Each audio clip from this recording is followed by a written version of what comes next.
அல்லாஹ் கேட்பானே மறுமையில வந்து, எங்க ஐநண்டு கேட்பான், எங்க அவர் கேட்பான். யாரு கேட்பான்? அல்லாஹ் மன்னிக்க மாட்டான் என்று ஒரு அடியான் சொன்னானே, அவன் எங்கே என்று கேட்பான் மறுமையினால். அந்த அடியான் கொண்டு வந்து நிப்பாட்டப்படுவார்.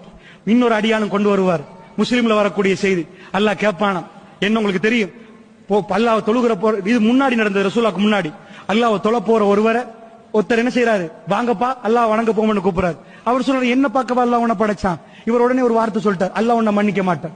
இது அல்லாஹ் மறுமையில விசாரிக்கிறது ரசூலுல்லாஹ் சொல்றாங்க. அல்லாஹ் கேட்பான, எங்க அவர் வர சொல்லுங்க.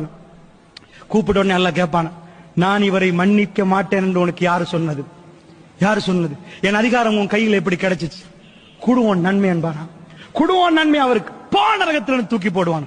ஒரு வார்த்தை மன்னிப்பு அல்லாஹ்வுடைய கையில் இருக்கிறது. அல்லாஹ்வுடைய நல்லியலை இன்றைக்கு பார்க்கிறோம்.